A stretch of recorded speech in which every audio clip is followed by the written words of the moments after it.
There are a few operators currently available in Delta Force, and for this video, I've gathered all the relevant information to create the perfect Delta Force operators tier list for you. I'll be ranking every operator that is included in the game in its respective tier, starting from S down to E. And for those who may not fully understand what each tier means, I'll explain. S means the best choice, A means second best, B means good but not great, C means average, D means below average, and E means the operator is bad.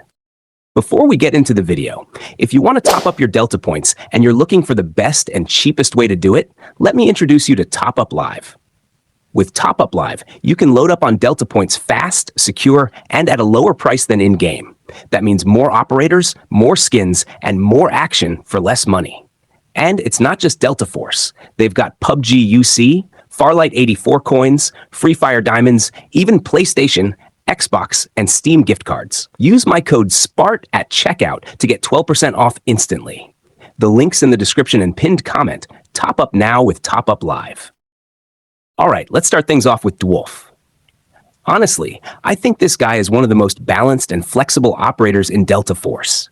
He doesn't really break the game in any one area, but he's solid all around, and that's what makes him fun to use. His smokes, man, they come in clutch. Whether you're solo queuing and need to cross open space, or you're just trying to dip out of a bad fight, the smokes give you that freedom to move however you want. Then you've got the nade volley, which I like because you can use it to force players out of cover, or sometimes even snag a cheeky kill if you time it right. But the most underrated part of his kit for me is the ultimate. When you pop Exoskeleton Overload, you basically turn into a track star. You can use it to disengage, push aggressively, or even just rotate faster. And the crazy part? Every knock you get while it's active heals you and extends the ability. That makes Dwarf way scarier in clutch situations than people realize. You can literally snowball kills if you play it right. Pair that with his crouch slide movement, and suddenly he's way harder to hit in close-range fights. Now, I'll be real with you. The triple blaster isn't my favorite. It looks flashy, but most of the time enemies just run away before it does real damage. So yeah, not the strongest part of his kit. Now let's talk warfare mode, because this is where my opinion really comes in. Dwarf actually fits the mode pretty well. His smokes are perfect for pushing objectives in attack and defend, and in King of the Hill, his ultimate makes him an absolute menace for flanking and disrupting enemy lines. The thing is, while he's versatile, his kit doesn't exactly dominate team fights the way some other operators do. He's more of a reliable pick than a game-changing one. So, for me, Dwarf sits comfortably in B tier. Alright, let's move on to Knox. He was added in Season 4. Knox is a unique assault operator in the game, but honestly, I feel like he was misplaced. If you ask me, this guy should have been dropped into the recon class because his playstyle, when it comes to close quarters maps, Knox is a lot of fun. His whirlwind disc is super satisfying to land kills with, and the best part is that every time you get a kill while his silent assault is active, it reduces the cooldown on that disc. That means if you're on fire, you can just keep spamming it more often. He is an operator who's perfect for catching enemies off guard. His other ability is Silent Assault. Moving completely silent in a game like Delta Force is scary. Footsteps are everything, and when you take that away, you can sneak behind squads, clean up objectives, and pull off flanks that most players won't see coming until it's too late. But here's where things get messy. On vehicle-heavy maps, Knox really struggles.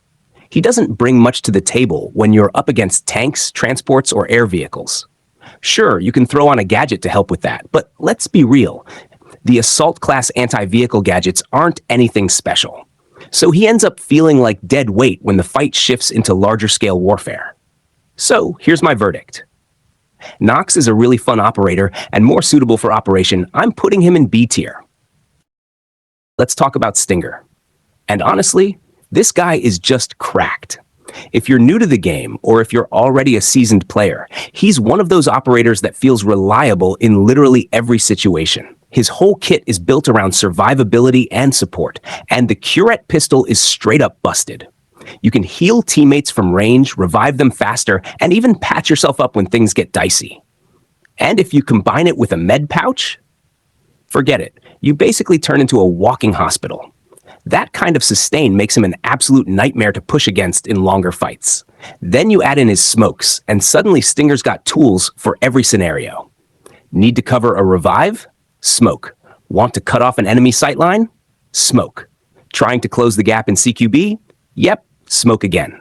And if you're playing solo, they give you an easy reset button when things go south. Smokes never lose value in warfare, and Stinger makes some of the best use of them. But here's what really makes him dangerous. You don't have to play passive just because you're the support guy. Stinger can actually play pretty aggressively. His sustain lets him push confidently into fights, and his passive, which revives teammates faster and at full health, just pushes his utility over the top. Bottom line, Stinger is a beast.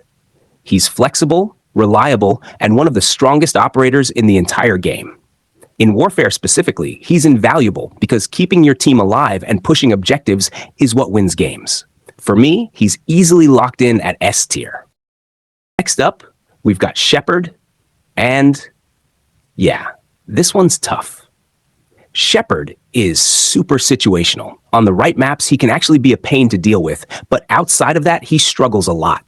His kit is built around control and disruption. You've got the paralysis traps, which are great for locking down choke points, plus the sonic paralysis drone, which can tag multiple enemies through walls and leave them helpless. Combine that with his grenades, and you've got some strong setups for CQB fights. On infantry heavy or close quarters maps, Shepherd can absolutely shine. Dropping traps around objectives and then using the drone to disable groups of enemies can flip fights instantly. It's also great for farming merit since you're locking people down constantly. But here's the issue. His strength doesn't carry over to bigger, vehicle-heavy maps. Out in the open, Shepherd doesn't bring enough impact, and he definitely can't keep up with aggressive operators who are built for pushing. His whole playstyle revolves around holding ground and stalling enemies, which just doesn't translate well across every warfare scenario. So yeah, while Shepherd can be a problem in tight maps, his lack of versatility holds him back. In warfare, where you need consistency across multiple objectives and map sizes, he just isn't reliable. For me, that lands him in D tier. Let's dive into Uluru, or Uru, depending on how you've heard him called. And this guy is honestly one of the most polarizing operators in Delta Force. Some people rate him bottom tier, while others swear he's one of the strongest in the entire game. And honestly, both takes are valid depending on how you use him. The highlight of his kit is absolutely his loitering munition. This thing is a menace. You can chase down choppers, one-shot light vehicles like the Little Bird, and even force snipers or campers out of their cozy little spots. Pair that with his deployable walls for instant cover in open areas, plus an incendiary grenade that gives him some serious zone control, and Uluru actually feels like a well-rounded operator when it comes to holding or disrupting objectives. Now, here's the catch. If you're not prioritizing vehicles, or you can't get consistent value from the loitering munition, his kit starts feeling awkward. On infantry-only maps, Uluru's impact drops a lot compared to more straightforward operators who bring reliable utility in every fight.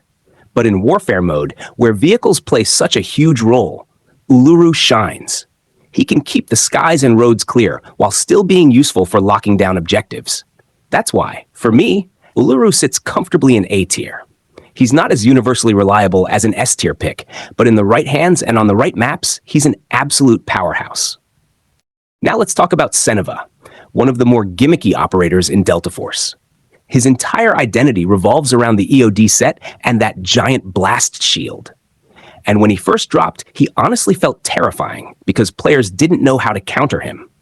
But fast forward to now, and the cracks in his design really start to show. On paper, the EOD set sounds amazing. You've got the flamethrower, the rocket launcher, even a construction toolkit for repairing vehicles. That kind of flexibility looks great, but in practice, his weaknesses outweigh the strengths. He's slow when turning, his shield window breaks easily, his feet are exposed, and once people know where to shoot, Cinea melts pretty quickly. His shield bash can be fun, but it's unreliable. The charge distance feels too short, and most enemies can sidestep or backpedal before you even connect. Add in the long animations, and you'll often get punished before you can finish your move. In infantry-heavy maps, he does have some niche uses. He can push objectives with the blast shield, provide a little cover for teammates, and occasionally make some plays. But his barbed wire grenade is underwhelming, and outside of a few funny shield bash moments, he doesn't really bring enough to justify picking him over stronger options. That's why I'm placing Cinea in C tier. He's not completely useless, and in the right circumstances, he can contribute, but overall, he feels more like a gimmick than a consistent pick for warfare. Alright, let's be real for a second. As much as I want to downplay her, Luna is straight up S tier. And honestly, it kind of annoys me how good she is. Her kit is just overloaded with utility. The Volt arrow by itself is ridiculous. The fact that you can literally force people out of cover with it makes her a nightmare to play against. Add a strong grenade on top of that, plus her recon beacon, and you've basically got a walking UAV that never lets enemies breathe. And here's the kicker. Her weapon pool is insane. She's not locked into one playstyle. Rifles, SMGs, marksman rifles, snipers, shotguns, you name it, she can run it. That flexibility means you can build her to match literally any map or team comp. But the real reason she's S tier? That wall hacking ability. And look, I'm gonna be honest, I hate that it even exists in the game. It feels cheap, but I can't sit here and pretend it isn't broken. Being able to see through walls just changes everything. It makes flanking her squad nearly impossible and gives her team a massive edge in every fight. So yeah, I don't like her design, but effectiveness doesn't lie. Luna's versatility, utility, and straight-up busted recon abilities lock her in as one of the strongest operators in Delta Force right now. Alright, let's talk about Hackclaw. On paper, she's a recon operator designed for information gathering and stealth. Sounds good, right? But here's the thing. When you actually play her, she just doesn't hold up compared to other operators in the game. Her kit is built around recon tasks. She's got the signal decoder, which scans up to 6 enemies within a 60-meter radius. It even highlights the closest target in red, so you know who's the real threat. That sounds useful, but in practice, it feels kind of underwhelming. You're basically revealing enemies who you were probably about to see anyway. Now, she does have some flashy tools. The drone deployment is supposed to blind enemies, but lining it up is clunky and it's way too easy for opponents to dodge. Then there's the data knife, which is fun. I won't lie. It can hack electronics and even deal decent damage on a direct hit, but it's situational. Most of the time, you're just throwing it for fun, not real impact. Her passive is all about stealth movement, quieter footsteps, and faster crouch speed. Cool if you're playing super sneaky, but in a game this fast-paced, it doesn't really shift the outcome of fights. For gadgets, she brings things like the respawn beacon, claymore mines, and a laser designator. The beacon is probably her best asset because it lets your squad get back into the fight. The mines are nice for defense, but honestly, other classes can run better setups. Here's the bottom line though. Hackclaw is meant for recon, but everything she does, another operator just does better. She's not useless.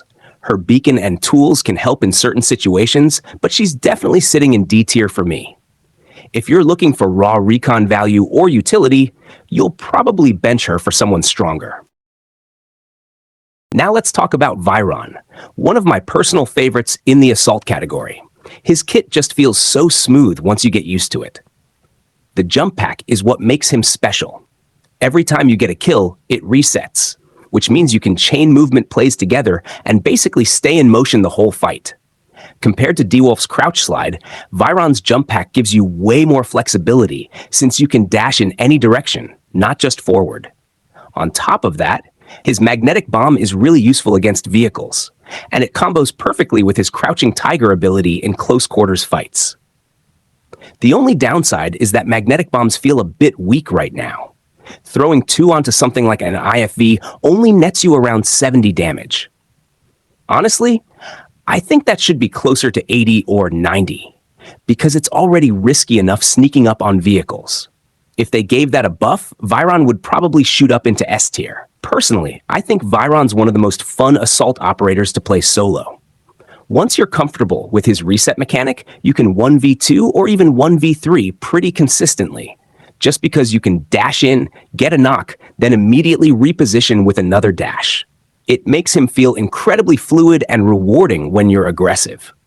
So yeah, not quite S tier because of his vehicle damage issue, but Vyron's easily an A tier pick and one of the most enjoyable assault operators in the game.